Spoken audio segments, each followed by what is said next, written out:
Meus irmãos, a paz do Senhor Jesus, para você que não me conhece, eu sou o pastor Douglas Gonçalves e você está no canal Por Dentro do Texto. Se você está chegando por aqui agora e gostar do nosso conteúdo, não se esqueça de clicar aqui embaixo em inscrever-se, deixar o teu like aí, porque isso ajuda a impulsionar o nosso vídeo para que mais pessoas possam assistir. E não se esqueça também de ativar o sininho para que você fique por dentro, para que você receba as notificações dos vídeos que nós postarmos aqui no canal.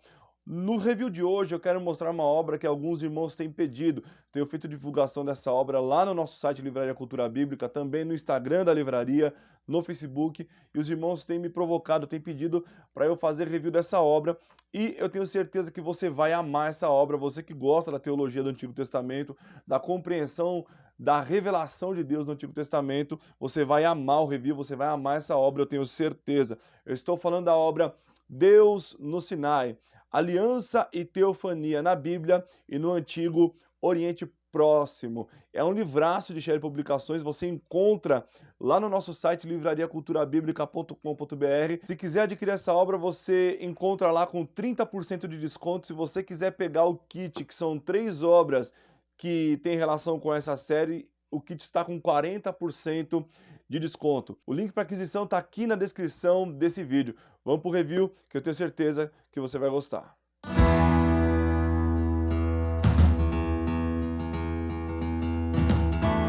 Bom, pessoal, esse é o livro Deus no Sinai, Aliança e Teofania na Bíblia e no Oriente Próximo da Antiguidade. Pertence à série Estudos sobre a Teologia Bíblica do Antigo Testamento.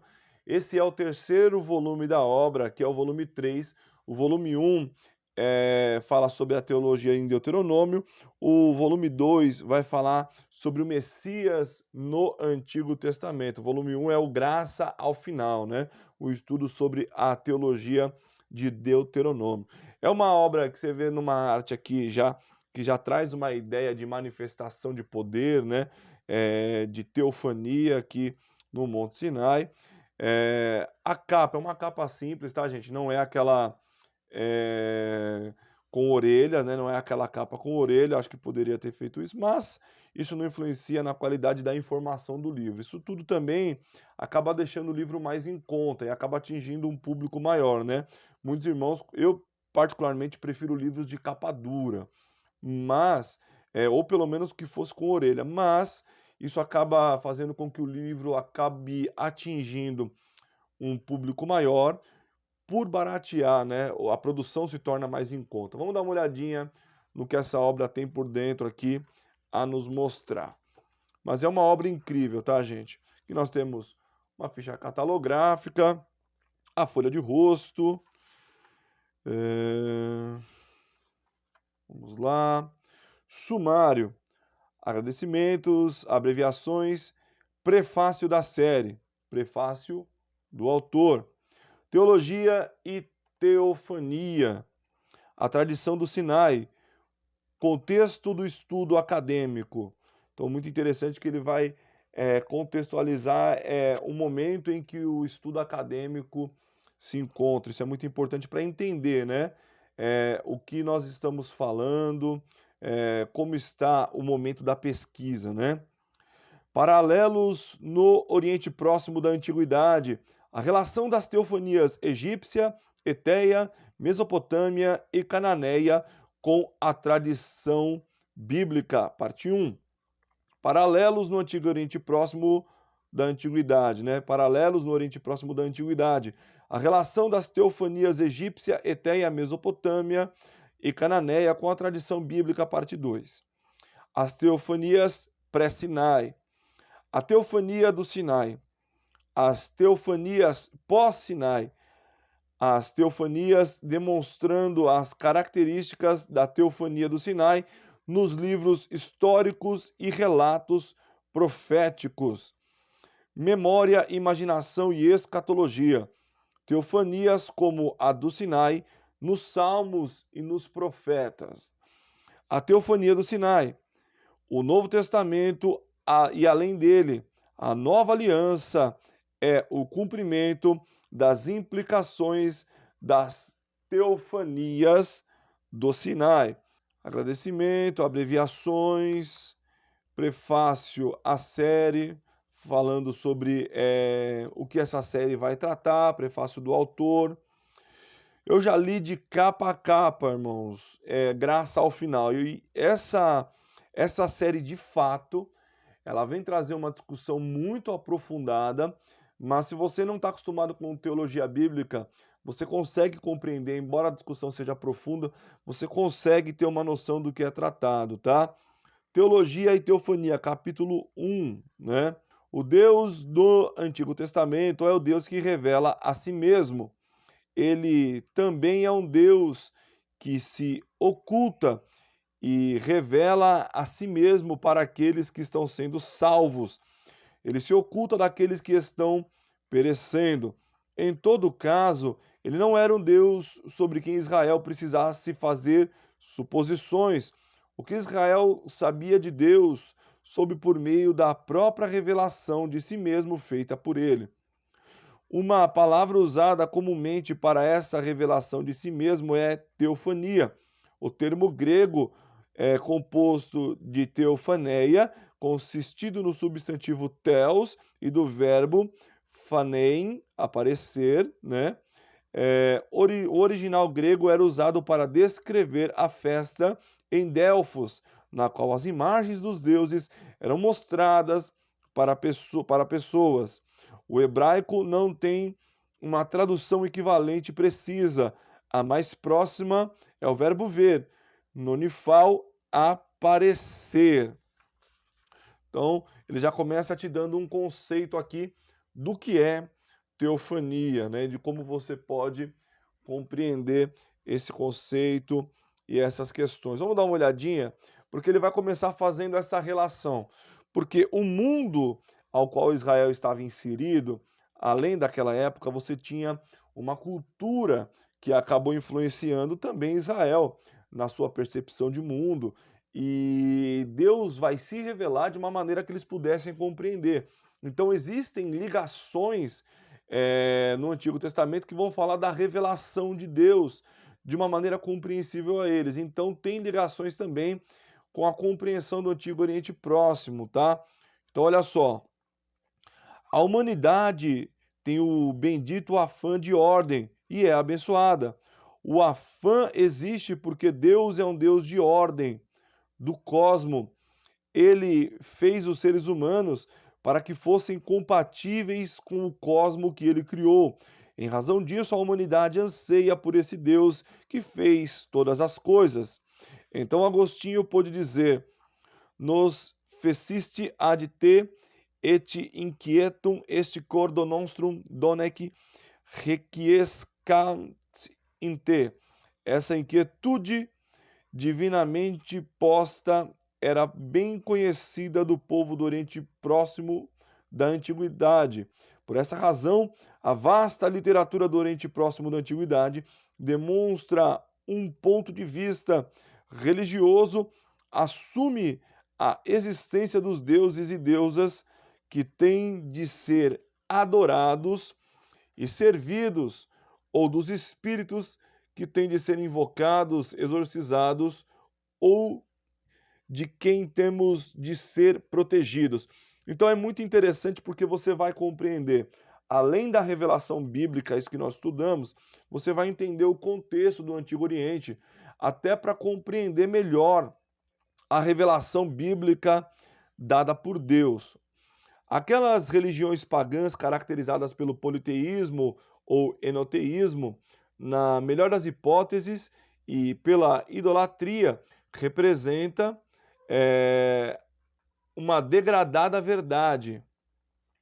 O apóstolo Paulo pôs a religião pagã em perspectiva quando retratou como resultado da queda a humanidade, de acordo com Paulo, conhecia Deus desde o princípio, mas escolheu não glorificá-lo nem dar-lhe graças.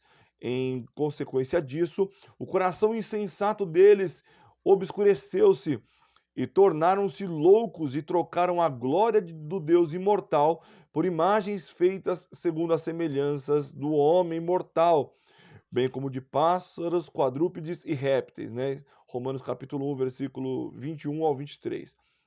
A genealogia da religião pagã apresentada por Paulo explica muitas das analogias encontradas entre o pensamento religioso do Oriente Próximo da Antiguidade e os retratos de Deus e seu comportamento no Antigo Testamento. Por conseguinte, é possível usar o Antigo Testamento como um critério por meio do qual entender mais materiais paralelos do Antigo Oriente Próximo da Antiguidade. Então, é de fato uma obra que vai te ajudar em diversos aspectos, até para você melhorar também a sua compreensão do texto bíblico.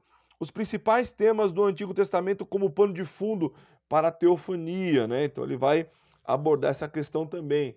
Deus como rei, né? Ele vai desenvolver isso aqui, sempre falando de como ele vai falar também mais para frente acerca da aliança, né? A aliança entre o suzerano e os seus vassalos, né? O reino de Deus, né? Os deuses pagãos e seus reinos, as alianças de Deus, né? Especialmente para você que é aliancista, é uma obra que você precisa ter, né? Então, olha só. Escurso, o deus da tempestade e o deus do mar. Um padrão que tem importância teológica e literária no Antigo Testamento e de fato na Bíblia emerge aqui. De acordo com esse padrão, o deus da tempestade ou céu, Marduk, luta e vence o monstro marinho, Tiamat. Ele, portanto, forma o céu e a terra e a humanidade, faz com que sejam construídos uma cidade santa e um templo. Esse padrão também tem paralelos no mito ugarítico, né? Ele vai tratar também de história antiga. Uma história ugarítica envolve Baal, o deus da tempestade, e Ian, o deus do mar. Gibson observou que Ian Nahar era a contraparte do chefe ugarítico da Tiamat, Babilônia, derrotada por Marduk. Baal batalha com Ian e o derrota totalmente ao usar duas clavas mágicas. A amante de Baal, Anat, reivindica mais tarde a vitória sobre Ian e se vangloria. Não fui eu quem destruiu Ian, o querido Diel. Não acabei com Nahar, o grande deus. O dragão não foi capturado e derrotado. Eu destruí a serpente zigue-zagueante, o tirano de 7 cabeças. O retrato do dragão como uma serpente zigue-zagueante aparece em uma forma expandida em outro poema algarítico como parte de uma descrição do monstro marinho, Litano ou Leviatã. Mot, o deus da morte, fica irado contra Baal, o deus da tempestade, em parte, pelo menos porque Baal derrotou Litano, aparentemente um aliado de Ian que o protege, né? Então você percebe que você vai se relacionar muito com essa questão da cultura, da história antiga, né? Então, tem muito material, é uma obra muito rica, tá, gente? É, olha só, Gênesis 1:1 e Gênesis 2:3. Vários estudiosos viram uma estrutura equilibrada no relato da criação. De acordo com esse equilíbrio, os primeiros 3 dias e os 3 dias seguintes se compõem. Driver chama os primeiros 3 dias de dias de preparação e os 3 dias seguintes a esses dias de dias de realização. Derek Kidner denominou os 3 primeiros dias de dias de forma e os 3 dias seguintes de plenitude. Klein considera os 3 primeiros dias os dias da criação dos domínios dos reinos e os segundos 3 dias os da criação dos reis das criaturas para governar sobre elas, né? Então ele vai desenvolver, ele vai falar aqui de como isso é visto por alguns estudiosos. Olha só, o relato da criação tem uma estrutura de aliança, segundo o milênio, que dá forma ao fundamento lógico para a teofania de Yahvé, em Gênesis 3:8, uma sinopse da forma de um tratado do segundo milênio do Oriente Próximo da Antiguidade, lança luz sobre a estrutura literária legal da narrativa da criação. Então, por que é que, se Gênesis foi revelado, por que que o escritor está usando uma metodologia de narrativa do Antigo Oriente Próximo. Primeiro, porque era a cultura deles. Segundo, que Gênesis é apologético, né? Nós podemos perceber aí as crenças dos povos antigos sobre vitórias dos seus deuses, que nasceram de dentro do caos, que emergiram do caos. E aí nós vemos Deus se manifestando e ele mesmo criando tudo a partir do caos, ou seja, Deus é anterior ao caos, né? Você vê título, preâmbulo, prólogo histórico, estipulações, depósito e leitura regular do tratado, testemunhas, bênçãos e maldições, para compreender aqui como era um processo de aliança, né? Como a aliança é requerida e como ela era fundamentada. Aqui você tem uma continuação de Gênesis 1, 2, porque ele vai falar da manifestação de Deus ali, de como Deus se revela e como Deus age durante esse processo. Gênesis capítulo 3, versículo 8. Em Gênesis 3, 8, lemos que Adão e Eva ouviram a voz do Senhor, Deus andando no jardim. Essa frase representa há muito tempo uma dificuldade interpretativa. O termo a brisa do dia ou expressões similares é a tradução aceita pela maioria das versões. Então ele vai entrar também em algumas questões de críticas textuais. Olha a quantidade de notas de rodapé. Você tem um índice bibliográfico muito vasto. É de fato uma obra, irmãos, que vale muito a pena ter, vale muito a pena ler essa obra aqui, o poema de John Newton, O Paraíso Perdido, né? Então, olha só. Sinai e Êxodo, ele vai falar da revelação aqui no Sinai e no Êxodo. Olha só. A mitologia cananeia registra como Baal derrotou Ian, o deus do mar, e depois um templo foi construído para ele. O livro de Êxodo registra exatamente esse processo, só que aqui Yahvé quem se mostra vitorioso sobre Raabe, o dragão do Nilo, e depois teve um tabernáculo construído para si. O livro de Êxodo se firma sobre essa égide. Vimos que o Salmo 29 era não só um hino a Yahvé, mas também uma reflexão a respeito de sua supremacia sobre o dilúvio e sobre as muitas águas. Yahvé faz paralelo com Baal e Marduk no fato de que ele, o Deus dos céus, é vitorioso sobre as forças aquosas do caos. Vimos, por exemplo, como a sua vitória sobre o Leviatã, o monstro aquático, em Isaías 27:1, ecoou com muita clareza a vitória de Baal sobre Litano, Leviatã, no mito ugarítico. A vitória de Yahvé sobre Faraó, o Egito, também é retratada como a vitória sobre o monstro da água, Raabe. Bato observa. O Egito é uma extensão do dragão do caos, o faraó na crença egípcia. Era a encarnação do principal deus deles. Os teólogos em Israel inverteram essa teologia egípcia ao transformar o faraó no arqui-inimigo de Deus e não em um Deus criador. E o dragão do caos que se opôs ao projeto benevolente do Criador. Yahvé, em uma série espetacular de batalhas, sobrepuja por fim e mata o faraó Egito no meio do mar. Israel, por intermédio dessa mesma batalha, emerge do meio do inimigo derrotado, como um povo recém-modelado de Deus, a obra final do Criador, que traz vida do meio de um mar revolto.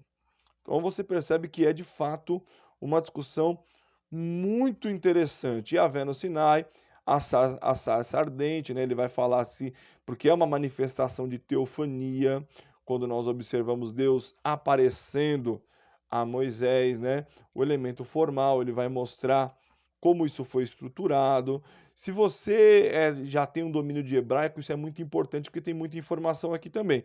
Mas se você não domina o hebraico, não precisa ficar preocupado, porque ele tem aqui a tradução ao lado para que você possa acompanhar, né?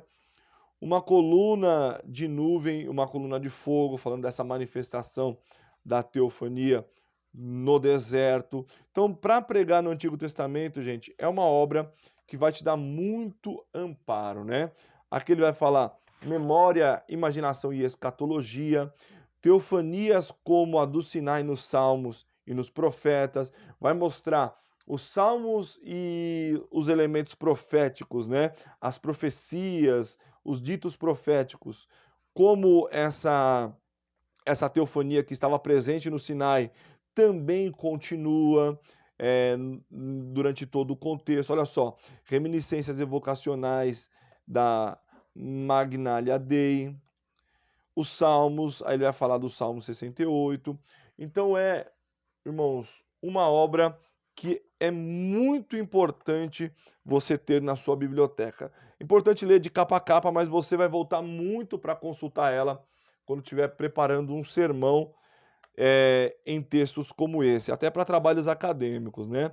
O Novo Testamento e, além dele, a Nova Aliança é o cumprimento das implicações das teofanias do Sinai. Então, ele vai desenvolver a partir daqui como a teofania do Sinai se cumpre no Novo Testamento através de Jesus Cristo, né? Especialmente quando nós sabemos que lá em Colossenses, né, ele vai dizer que ele é a imagem do Deus invisível, né? A suprema revelação de Deus é Jesus Cristo, nosso Senhor, né? Olha só, o Monte das Bem-aventuranças. Você tem aqui o Monte da Transfiguração. Olha, gente, é muito interessante. O Monte da Crucificação. Infelizmente, não dá para a gente ler tudo, né? É apenas uma amostragem aqui nesse review. Alusões ao Sinai e às cartas. Se você quiser, você pode pausar o vídeo aí e aproximar para conseguir ler, né? Um monte que se podia tocar, Hebreus capítulo 12, versículo 18. É de fato uma obra incrível e muito interessante. Alusões ao Sinai, Apocalipse, o trono. Então, meus irmãos, vale muito a pena você ter na sua biblioteca, ler essa obra. É de fato muito importante ter uma vasta bibliografia para você seguir a sua consulta. Então, esse foi o livro Deus no Sinai, né, de Jeffrey Niehaus, que chega até nós através de Shelley Publicações, e eu tenho certeza que vai ser uma leitura que vai contribuir demais para o teu estudo do Antigo Testamento, do Primeiro Testamento, da Primeira Aliança. Bom, pessoal, espero que vocês tenham gostado do vídeo de hoje. Se você quiser adquirir essa obra, o link, como eu falei no começo do vídeo, está aqui na descrição, livrariaculturabiblica.com.br. Não esquece de deixar o teu like, compartilha nas suas mídias sociais, indica para alguém que também gosta de teologia do Antigo Testamento. Valeu, pessoal, muito obrigado e até a próxima, se Deus quiser.